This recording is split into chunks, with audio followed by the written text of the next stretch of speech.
May 7th, 1945, Bremerhaven, Germany.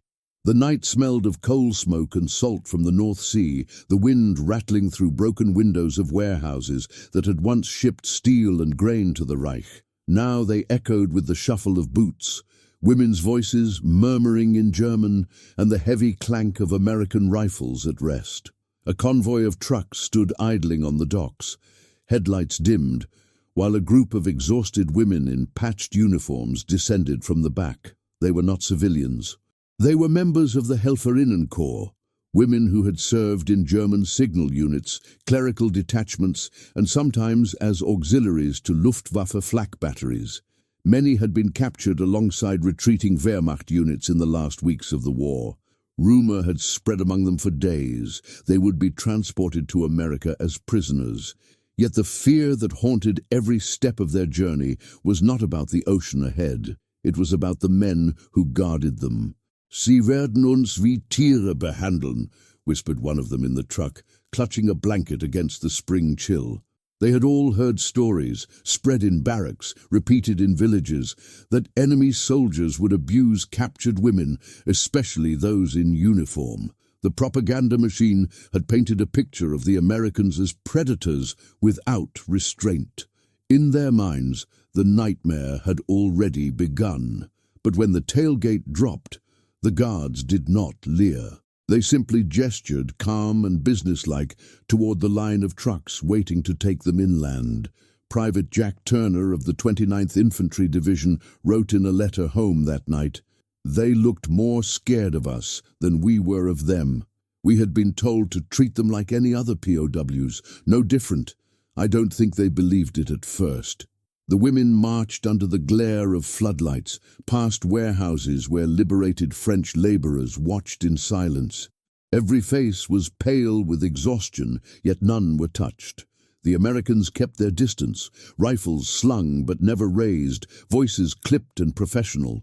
For women who had braced themselves for violence, the absence of it was almost incomprehensible. 2 days later, the column boarded a Liberty ship bound for the United States. The vessel itself was a revelation. Built in less than 2 months at a New England shipyard, it hummed with diesel engines and bristled with radar equipment the Germans had been told only their own scientists possessed. The women were assigned to a converted section below deck, bunk beds with clean blankets, a guard posted at the hatch. Corporal Elise Bauer, who had served as a Luftwaffe telephone operator near Hamburg, kept a hidden notebook that later surfaced in an archive in Frankfurt. Her first entry aboard the ship read, "We are penned in like prisoners, but no man has laid a hand on us. They feed us strange white bread, meat in cans, coffee that tastes burnt but strong. The guards watch, but they avert their eyes when we change clothes. This is not what we expected. I cannot understand it. Meals were distributed on a schedule. Twice a day, trays of food were brought down. Powdered eggs, beans, corned beef, apples. Compared to the meager rations of bombed-out Germany, dried turnips, ersatz coffee, bread with sawdust fillers, it was abundance. Yet the most startling thing was not the food, but the indifference. The guards treated them with the same monotonous procedure they applied to captured men. There was no cruelty, but also no familiarity. They were invisible, and that invisibility became its own kind of shock. The Atlantic crossing took 12 days. Storms battered the vessel, waves crashing over the bow, salt spray forcing the women below deck for hours at a time. Seasickness spread quickly, and yet, even then, the Americans brought water and medical supplies without hesitation. An army nurse checked on them once, accompanied by 2 MPs, and handed out aspirin and seasickness tablets. "She smiled at us," Bauer wrote, still astonished. "A smile in captivity is more powerful than a weapon." At night, they could hear the laughter of American sailors on the deck above. Music drifted down, swing tunes on a phonograph, voices singing in English. The contrast was unbearable. While their homeland lay in ruins, while their brothers and fathers died in Soviet captivity, these men sang as if the war were already forgotten. To the women listening in the dark, it felt like another world. On May 20th, 1945, The Liberty ship docked at Norfolk Naval Base, Virginia. The scene was overwhelming. Cranes swung cargo nets overhead, trucks rolled in convoys, and rows of ships lined the harbor, more than any German port could have dreamed of. It was like looking into the future, one we were not part of, Bauer recorded. The prisoners were assembled on the dock, searched and divided into groups. The American officers spoke through interpreters. The women would be transported to separate camps in compliance with the Geneva Convention. They were to be given quarters, rations, and medical care. The tone was official, impersonal, almost bureaucratic. Not a gesture, not a glance suggested what they had feared most. Private Turner, present at the disembarkation, recalled years later, "They were waiting for something to happen, like they thought we were going to take them behind a warehouse and, you know. But nothing happened. We treated them like soldiers because that's what they were. I think that shocked them more than anything else." The train ride inland deepened the disbelief. Instead of cattle cars, they boarded Pullman coaches with upholstered seats, white curtains, even working fans to push the humid Virginia air. The guards apologized for the heat, passed canteens of cold water, and kept to themselves. Through the windows, the women saw small American towns, houses with painted porches, shops lit at night, automobiles in every driveway. For women raised on wartime scarcity, blackout curtains, and ration stamps, the sight was surreal. One of them whispered, "This cannot be real. They are showing us a play, a theater." But the miles of illuminated houses, the endless trains of freight cars, the full grocery windows glimpsed at station stops, told another story. America was not starving. America was not collapsing. And America, against every fear drilled into them by the Reich, did not touch them. By the time the train reached the interior, their terror had shifted into something more disorienting: incredulity. If the Americans were not monsters, if the propaganda had lied about this, what else had been a lie? June 3rd, 1945. Camp Ruston, Louisiana. The summer heat pressed down like a wet blanket, the cicadas shrilling from the pines that surrounded the barbed wire perimeter. Dust rose from the convoy of buses as they stopped before the main gate, the women inside staring out through cracked windows. For many, this was the moment they had dreaded since capture, arrival at an American prisoner of war camp. The guards filed them out in orderly rows. The women expected barracks of mud, perhaps tents, rough huts at best. Instead, they were led into long wooden buildings with windows, electric light bulbs glowing overhead, and fans pushing warm air. Each prisoner was shown to a bunk with a mattress, 2 sheets, and a folded blanket. "It is more than we had in our homes during the war," whispered one of the Helferinnen, astonished. Inside the camp, daily life was governed by routine. Roll call at dawn, meals 3 times a day, work details assigned on rotation. Yet the rhythm felt less like punishment than administration. The food shocked them most of all. At breakfast, they were served eggs, toast, oatmeal, and milk. Lunch brought sandwiches, fruit, sometimes meatloaf or stew. Dinner repeated the abundance compared to the watery cabbage soup of bombed-out Hamburg or the stale black bread of ration cards. It was feast after feast. Corporal Elise Bauer, the former Luftwaffe telephone operator, wrote again in her hidden notebook, "They do not starve us. They do not beat us. Today we ate so much bread I thought of my mother, who has not seen white flour in 3 years. How can this be possible? We are their enemies." The camp commandant, Colonel James Whitaker, followed Geneva Convention rules to the letter. He issued orders that female prisoners be housed separately from men, with female nurses inspecting quarters weekly. Rumors had circulated back in Germany that women captured by the Allies would face unending assault. Yet here, their guards remained distant, formal, even apologetic when handing out supplies. One evening, as the women queued for supper, an American sergeant noticed that one of them struggled to carry a tray. He took it from her hands, set it on the table, tipped his cap, and walked away without a word. It was such a simple act that several of the women sat frozen, staring. In the culture of fear they had lived under, where proximity to power meant danger, kindness from the enemy seemed impossible. They soon discovered that the camp was more than barracks and mess halls. There was a library stocked with English and German books, a hospital with X-ray machines and medicines Germany hadn't seen in years, and even classrooms where prisoners could attend lectures. Male POWs filled most of the seats, but the women were invited as well. Some signed up for English lessons, others joined sewing groups organized under supervision. The Americans allowed them to write letters home. Each week, Red Cross envelopes were distributed, and the women carefully penned words to families in Bremen, Dresden, Munich. "I have food, I have a bed, I am not harmed," many wrote, straining to reassure. Some added furtive notes of wonder: electricity all night, running water, shoes without holes, medicine that actually worked. The censors let most of it through. The greatest shock came when they were allowed to work outside the wire. The labor shortage in American agriculture had drawn thousands of German prisoners into the fields, and the women were no exception. They rode out in trucks under guard to cotton farms, rice paddies, canning plants. On one cotton farm near Shreveport, the German women worked side by side with African-American laborers. This alone shattered their worldview. Nazi doctrine had drummed into them that such people were inferior, incapable of skilled work. Yet here they saw men and women driving tractors, managing machinery, earning wages. They ate lunch at the same tables as the German POW women, the same sandwiches, the same fruit.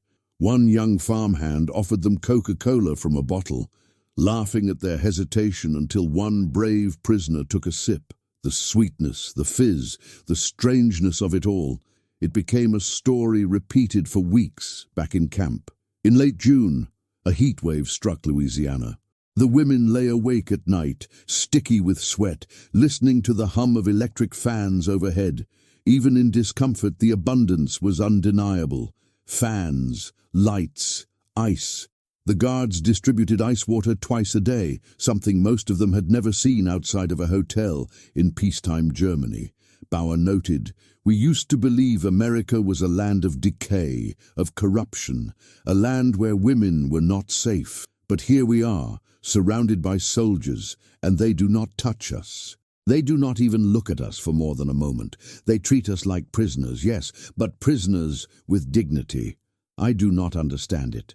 Perhaps I never will." American intelligence officers noticed the shift. Reports circulated through the Special Projects Division in Washington, a branch tasked with monitoring prisoner morale. They called it ideological collapse. The women, like the men before them, began to lose faith in the propaganda that had shaped their lives. It wasn't speeches that did it. It was small, constant details. A guard sharing his cigarette, a nurse offering aspirin, a farmer's wife waving as the work truck passed. The collapse accelerated when the women encountered ordinary American families. On one Sunday in July, a group of POWs, including several women, was taken to help harvest beans at a local farm. At noon, the farmer's wife brought out sandwiches and iced tea, setting them on a long table beneath the trees. "Eat please, all of you," she said. The German women hesitated, waiting for the insult, the humiliation. None came. The Americans ate with them, talking casually about weather, crops, children in the war. For the women who had been bracing for violation, the normalcy itself was incomprehensible. By August, the women's disbelief had hardened into something else, reluctant admiration. They saw the scale of America's abundance and the strange restraint of its soldiers. If they had been raised to expect brutality, they now faced a more dangerous weapon: generosity. Bauer ended one entry with words that capture the moment of transition. "If this is our enemy, then we were lied to. If this is defeat, then it is more merciful than victory. I do not know what to believe anymore." The psychological demolition had begun. December 23, 1945. The pine trees surrounding Camp Ruston shimmered with frost, and smoke curled lazily from chimneys across the compound. Inside the women's barracks, the air smelled of soap and baked bread. The German prisoners had been given time to decorate for Christmas. They cut stars from cardboard, twisted paper chains, and sang old carols under the dim glow of electric bulbs strung along the rafters. For weeks they had whispered to each other, would the Americans allow them even a scrap of holiday? The answer came that evening. Trucks rolled through the gates carrying boxes stamped with the emblem of the American Red Cross. Inside were parcels wrapped in plain paper, candy, soap, stationery, and, most shocking of all, cigarettes and chocolate. They give gifts to their enemies, Elise Bauer wrote in disbelief. Even at home in Germany no one has chocolate, yet here our captors bring it to us. What sort of madness is this? The next morning, a choir from the local Methodist church entered the camp to sing carols in German. Women who had steeled themselves for mockery found themselves moved to tears as strangers sang Stille Nacht in their own language. Some prisoners tried to turn away, unable to reconcile the kindness with the propaganda that had painted America as heartless. But others joined in, voices trembling, until the barracks echoed with the harmony of enemies united in song. The Christmas feast was overwhelming. Turkey, ham, potatoes, vegetables, pies, ice cream, more food than any German table had seen in 6 years of war. The women ate until they could not stand, some weeping quietly, others laughing with the giddiness of children. "We ate like queens," one of them wrote later, "better than German officers, better than party leaders, and we were prisoners." This generosity shook their convictions more than any sermon could have. If America could afford to feed its enemies so lavishly, what did that say about its strength? If American civilians, with husbands and sons killed overseas, could show kindness instead of vengeance, what did that say about its spirit? The re-education programs that had begun for male prisoners soon reached the women as well. They were offered English lessons, lectures on American history, even film screenings. For the first time, they saw Hollywood movies not as propaganda, but as windows into another society. Gone with the Wind astonished them. America was not afraid to show defeat, struggle, even civil war. The grapes of wrath stunned them further. The idea that a nation would display its own suffering and injustice to enemies seemed impossible. "They show their flaws to us, and yet it makes them stronger," Bauer wrote in her notebook. "In Germany, we showed only perfection, and it led us to ruin." The greatest revelations came through work outside the camps. On farms across the South, the women picked cotton, harvested sugarcane, and canned vegetables in factories that ran night and day. Everywhere they went, they saw the same pattern: abundance, mechanization, and a casual prosperity that dwarfed the German dream of conquest. One prisoner, Anna Meyer, recalled watching a single combine harvest wheat in Arkansas. "One machine did the work of 100 of our men at home," she wrote, "and the farmer's son, no older than 16, drove it as if it were nothing. He laughed when I said how valuable the machine must be. He said it wasn't even the best model, that his father was waiting for a newer one. Such wealth is beyond comprehension." At canning factories, the women watched elderly women and teenage boys operate conveyor belts that produced more food in a day than their entire villages had seen in a month. They noticed the diversity of the workforce: women, African Americans, immigrants, all working together. The very categories the Reich had condemned as inferior were here proven indispensable. By autumn, the disbelief that had greeted their captivity had become a quiet certainty. The war had been lost before it began. America's wealth was not propaganda. It was fact, embodied in every sandwich, every car on the road, every light that burned through the night. And yet, it was not just material superiority that dissolved their illusions. It was restraint. Not once had the feared assault occurred. Not once had a soldier reached out to touch them in violation.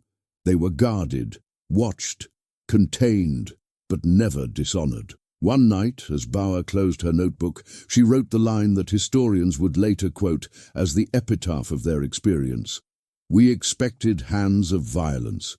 Instead, we met hands of indifference."